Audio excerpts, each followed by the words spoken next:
नमस्कार, मी नम्रता. विजन महाराष्ट्र न्यूजच्या वृत्तवाहिनीमध्ये तुम्हा सर्वांचं स्वागत. पाहूयात आजच्या ठळक घडामोडी. केंद्रीय गृह विभागाच्या मार्गदर्शक सूचनानुसार आयोजित करण्यात आलेले आपत्कालीन परिस्थितीच्या सज्जतेसाठी परीक्षण करणारे ऑपरेशन अभ्यास हे मॉक ड्रिल 11 मे रोजी ठाण्यातील लोढा कोलशेत मैदानावर यशस्वीरित्या पार पडले. दुपारी 4:30 वाजता सायरन वाजवून या मॉक ड्रिलची सुरुवात झाली आणि त्यानंतर पूर्वनियोजित घटनाक्रमाप्रमाणे सर्व कार्यवाही अत्यंत प्रभावीपणे पार पडली. जिल्हाधिकारी तथा नागरिक संरक्षण दलाचे नियंत्रण अशोक शिनगारे, अपर जिल्हाधिकारी हरिश्चंद्र पाटील, निवासी उपजिल्हाधिकारी डॉक्टर संदीप माने व प्रांताधिकारी उर्मिला पाटील, नागरिक संरक्षण दलाचे उपनियंत्रक विजय जाधव यांच्या मार्गदर्शनाखाली आणि तहसीलदार उमेश पाटील, नायब तहसीलदार दिनेश पैठणकर, उपमुख्य क्षेत्ररक्षक बिमल नतवानी, कमलेश श्रीवास्तव, विभागीय क्षेत्ररक्षक रुपेश निंबाळकर, अयूब शिकलगार, झहीर खान, शकुंतला राय, बुद्धदास जाधव, अरुण सातपुते, प्रमोदिनी जाधव, भुजबळ मानसेवी निरीक्षक डॉक्टर प्रकाश ठमके यांच्या सक्रिय पुढाकारातून हे मॉकड्रिल आयोजित करण्यात आले होते. मॉकड्रिलच्या दरम्यान काल्पनिक परिस्थितीत एअर स्ट्राईक बॉम्ब हल्ल्याची सूचना देण्यात आली. यानंतर नागरिकांना सुरक्षित ठिकाणी पोहोचवण्यासाठी त्वरित सूचनांचं प्रसारण करण्यात आलंय. नागरिकांनी कोणताही गोंधळ अथवा धावपळ न करता शांतपणे प्रशासनाकडून देण्यात आलेल्या सूचनांचे पालन केले आणि सुरक्षित स्थळी आश्रय घेतला. त्यानंतर संबंधित परिसरात शोध मोहीम राबवून जखमी तसेच अडकलेल्या 40 नागरिकांना तत्काळ बाहेर काढण्यात आले आणि त्यांना प्रथमोपचार पुरवण्यात आले. इमारतीत अडकलेल्या 5 जणांची सुरक्षितपणे सुटका करण्यात आली. या संपूर्ण कार्यवाही दरम्यान सर्व संबंधित यंत्रणांनी अत्यंत गांभीर्याने सहभाग घेतला आणि केंद्रीय गृह विभागाच्या मार्गदर्शक सूचनांचे काटेकोरपणे पालन केले. मॉकड्रिल दरम्यान कुठल्याही प्रकारची अफवा पसरली नाही आणि नागरिकांनी प्रशासनाच्या आवाहनाला उत्तम असा प्रतिसाद दिलाय. मॉकड्रिलच्या यशस्वी समारोपानंतर प्रांताधिकारी उर्मिला पाटील आणि तहसीलदार उमेश पाटील यांनी सांगितले की हे मॉकड्रिल केवळ आपत्कालीन परिस्थितीत आपली तयारी किती आहे हे तपासण्यासाठी आयोजित करण्यात आले होते. कोणतीही खरी आपत्ती ओढवलेली नाही याची नागरिकांनी नोंद घ्यावी. त्यांनी नागरिकांच्या सहकार्याबद्दल आभार व्यक्त केले आहेत. नागरिकांना आवाहन करण्यात येत आहे की सध्या डासांमार्फत पसरणाऱ्या डेंग्यू या आजाराचा प्रसार रोखण्यासाठी प्रत्येकाने पुढील प्रमाणे कार्यवाही करावी. डेंग्यू आजार एडिस इजिप्ती हा डास चावल्याने होतो. या डासांची पैदास साचलेल्या किंवा साचवलेल्या स्वच्छ पाण्यामध्ये होते. 8 दिवसांपेक्षा जास्त दिवस पाणी उघडे व साचून राहिल्यास त्यात डास अंडी घालतात. अंड्यांच्या अळ्या तयार होऊन पुढे डास तयार होतात. यासाठी आपल्या घरातील पाणी साठे उदाहरणार्थ बॅरल्स, पिंपे, टाक्या, हौद, रांजणे इत्यादी दर आठवड्याला रिकामे करून घासून पुसून कोरडे करून पुन्हा भरावे. 1 दिवस कोरडा दिवस म्हणून पाळावा.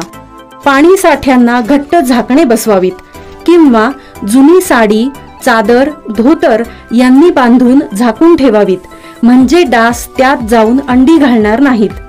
घराच्या गच्चीवर, आजूबाजूला, अंगणात कोठेही पाणी साचू देऊ नये. भंगार सामान उघड्यावर टाकू नये.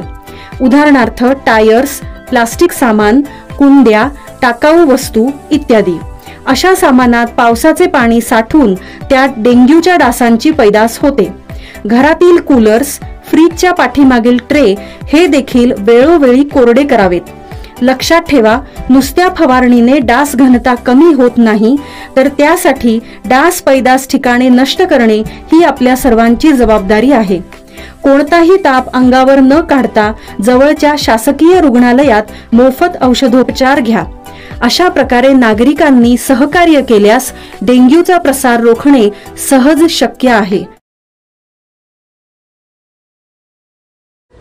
ठाणे महापालिकेच्या मुख्यालयाजवळ असलेल्या सिद्धेश्वर तलावात पुन्हा एकदा हजारो माशांचा मृत्यू झालाय.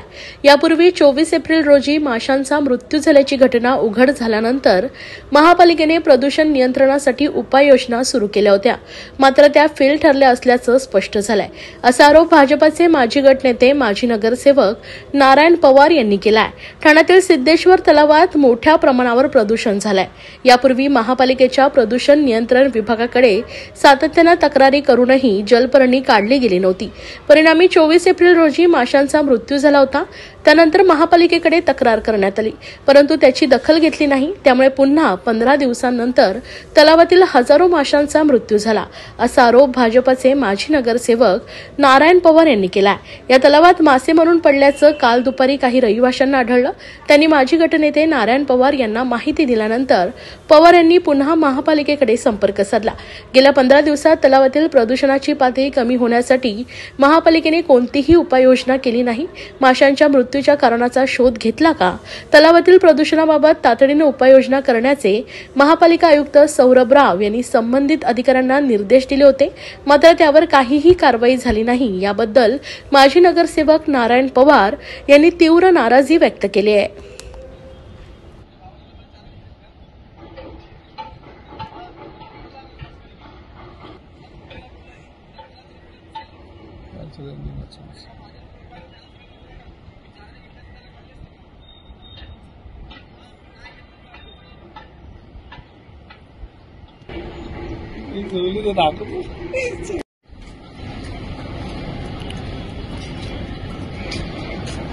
कळवा प्रभाग समिती अंतर्गत साईनाथ नगर येथे नाल्याची सफाई करण्यात आली। त्यानंतर मागील 10 दिवसापासून या नाल्यातील गाळाचा भला मोठा ढीग तसाच नाल्याच्या बाजूला रस्त्यावर पडू नये। नुकत्याच झालेल्या अवकाळी पावसाने घाणेरडे पाणी पसरून परिसरात दुर्गंधी पसरली असून वाहनांच्या वर्दळीमुळे गाळ इतर ठिकाणी पसरलाय।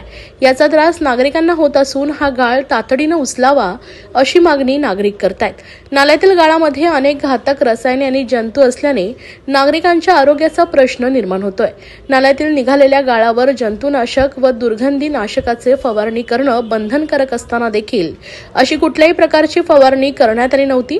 तसेच नियमानुसार नाल्यातून काढलेला गाळ 48 तास ठेवून त्यानंतर तातडीनं सक्षम अधिकाऱ्यांनी निर्देशित केलेल्या जागेवर विल्हेवाट न लावल्यास अशा चुकीच्या असमाधानकारक कामांसाठी दंडात्मक कार्यवाहीची तरतूद असताना देखील संबंधित अधिकाऱ्यांनी याकडे जाणीवपूर्वक डोळेझाक करत ठेकेदारास पाठीशी घालत असल्याचा आरोप काँग्रेसचे प्रवक्ते राहुल पिंगळे यांनी केलाय। कळवा येथे रहदारीच्या रस्त्यावर रचून ठेवलेल्या भल्या मोठ्या गाळाच्या ढिगारामुळे दुचाकी वाहने घसरून होत असलेले लहान मोठे अपघात, तसेच सुकलेल्या गाळाच्या ढिगावर लहान मुले चढल्यास, विद्युत वाहक तारांना स्पर्श झाल्यास होणारी दुर्घटना, नालेसफाई दरम्यान पिण्याच्या पाण्याचे तोडलेले पाईप, काम करण्यासाठी कर्मचाऱ्यांना हँड ग्लोव्ज, गमबूट सह इतर सुरक्षा उपकरणांचा अभाव या गोष्टींचं गांभीर्य कळवा प्रभाग समितीच्या सहाय्यक आयुक्त व मुख्य स्वच्छता निरीक्षक यांच्या निदर्शनास आणून दिले आहेत। यावेळी राहुल पिंगळे यांनी सदर ठिकाणी भेट देत हा संपूर्ण प्रकार उघडकीस आणलाय। याच्यावरती फवारणी का नाही केली याचं काय हेड ऑफिस मला उत्तर देणार? अंडरग्राउंड युटिलिटीज त्यांनी पाण्याची लाईन फोडली, याला काय मनीष जोशी उत्तर देणार का मॅडम? कसं म्हणता तुम्ही? ते तुम्ही बोलले ना कुठे नेऊन टाकणार, डम्पिंगचा विषय कुठे टाकणार, हे साधे साधे प्रश्न आहेत ना, की बाबा हा 48 तासापेक्षा जास्त वेळ का ठेवला, 10 दिवस तुम्ही का ठेवला इथे, याचं उत्तर हेड ऑफिस कसं देणार हो? याच्यावरती फवारणी का नाही केली? काल आता ऍक्सिडेंट झाला असता, उद्या एखादा मुलगा चढला, वायरीला हात लागला, शॉक लागून मेला, याचं हेड ऑफिस उत्तर देणार? याचं उत्तर असं नाही हो। तुम्ही बघा असं चाल ढकल करू नका, त्यांच्यावर आहे यांच्यावर आहे मॅडम, मला ठोस उत्तर पाहिजे की याची उत्तरं कोण देणार?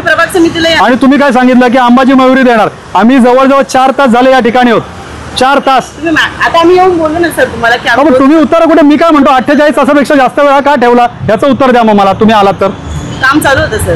काय काम चालू होतं? प्लॉटिंगचं काम चालू आहे, वरच्या नाल्याचं काम चालू, सगळं म्हणजे असे किती डोंगर उभे करणार तुम्ही आणि उचलणार? मग डोंगर उभे प्रश्न आहे सर, ते उचलून घेणार आहे। आता काम चालू आहे तिथे किती त्याच्यावर अपघात झाल्यावरती ते हात लावून एखादा मुलगा वरती झाला नाही, तुम्ही यातल्या अटी शर्ती तुम्ही बनवल्यात की नाही टेंडर मधल्या, की 48 तासामध्ये उचलायचा? मग तुम्ही ठेकेदाराची बाजू घेऊन आम्हाला सांगताय का हो? बाजू नाही घेते, पण मी तुम्हाला 10 दिवस आहे ना हो, 10 दिवस मॅडम, 1 दिवस एक्स्ट्रा आपण समजू शकतो। कारवाई करा ना, ठेकेदार कारवाई करायला रवी थांब जरा, 10 दिवसापेक्षा जास्त वेळ झालेला आहे, असं नाही तुम्ही त्याच्या बाजूने त्यांनी का तिथे फवारणी केली नाही? अरे नागरिक म्हणून आम्ही तुमच्याकडे आलो, तुमच्याकडे अपेक्षेने की तुम्ही काय कराल, तुम्ही सगळं त्याचंच आम्हाला सांगताय, तुम्ही आमच्यासाठी काय करणार ते सांगा। आता या सगळ्या गोष्टी सांगितल्या त्याच्यावर तुम्ही काय करणार? अंबाजी मयुरी मॅडमने तुम्ही काय सांगणार? त्याच्या आमची काय उत्तरं देणार? आता तुम्ही मला सांगताय 4 तासापासून मयुरी मॅडम येत आहेत, त्या दौऱ्यावर आहेत। आता एवढा क्रिटिकल प्रश्न तयार झाला, 100 लोक या ठिकाणी जमा झाले, त्या लोकांसाठी ते येऊ शकत नाही, याची उत्तरं देऊ शकत नाही। ह्या अंबाजी मयुरी मॅडमकडे 5 प्रभाग समिती आहेत आणि या अंबाजी मयुरी मॅडमकडे मी 10 दिवसापूर्वी गेलेलो आणि हे प्रश्न त्यांना सगळे विचारलेले होते, त्यांनी उडवाउडवीची उत्तरं दिली त्यांनी। त्यांच्या त्याला आम्हाला माहिती नाही म्हणे जा तिथे महापालिकेमध्ये आणि जाऊन तुम्ही वरिष्ठांना विचारा. आणि अशाच पद्धतीची परिस्थिती यांच्या कळवा प्रभाग समितीमध्ये. आणि या मॅडमकडे 5 प्रभाग समित्यांचा चार्ज आहे. याची ठोस उत्तर यांनी दिली पाहिजे. 10-10 दिवस कचरा इथे का पडू नये, याच्यावरती औषधांची फवारणी का केली जात नाही, किंवा अंडरग्राऊंड युटिलिटी विजेच्या काही लाईटी त्यांनी तोडल्या असतील, काही पाण्याचे कनेक्शन तोडले असतील ते जोडले पाहिजे, ते या ठिकाणी तोडलेले आहेत. काम करणाऱ्या लोकांकडे का ग्लोव्ज नाही आहेत, या ठिकाणी सेफ्टी इन्स्ट्रुमेंट ते का नाही आहेत. आणि परत आलेले अधिकारी काय सगळे आम्हाला ते यांची बाजू घेऊन सांगतायत नाही ते करणार आहेत. ते अरे केलं का नाही हे सांगा. करणाऱ्याचा काय विषय आहे, आता आम्ही आल्यानंतर ते करणारच आहेत. त्यामुळे आम्ही परत सोमवारी किंवा मंगळवारी आमच्या शिष्टमंडळासह अंबाजी मयुरी मॅडमची परत कळवा प्रभाग समितीमध्ये भेट घेणार आहोत. 5 प्रभाग समित्यांचा चार्ज त्यांच्याकडे आहे. नाहीतर आम्हाला नाईलाजानं म्हणायला लागेल की या नालेसफाई नाही तर ही हात सफाई चालवली आहे आणि याला महानगरपालिकेच्या सहकार्याने या ठिकाणी चालू आहे. तुम्ही जर जनतेचं ऐकत नसाल तर. एकनाथ शिंदे क्रिकेट क्लब ब संघाने FTL एकादश संघाचा 3 गडी राखून पराभव करत महाराष्ट्र माझा सेवा संस्था आयोजित उपमुख्यमंत्री चषक 13व्या ठाणे प्रीमियर लीग क्रिकेट स्पर्धेत पुन्हा एकदा बाजी मारली. ठाण्यातील दादोजी कोंडदेव स्टेडियम येथे महाराष्ट्र राज्याचे उपमुख्यमंत्री एकनाथ शिंदे यांच्या मार्गदर्शनाखाली खासदार डॉक्टर श्रीकांत शिंदे व खासदार नरेश म्हस्के यांच्या नेतृत्वाखाली महाराष्ट्र माझा सेवा संस्था व माजी नगरसेवक विकास रेपाळे यांच्या पुढाकाराने 8 दिवस क्रिकेट स्पर्धेचे आयोजन करण्यात आले होते. यंदाचं हे 13वे वर्ष असून मोठ्या उत्साहात ही स्पर्धा संपन्न झाली. या स्पर्धेला अनेक मान्यवरांनी उपस्थित राहून शुभेच्छा दिल्या.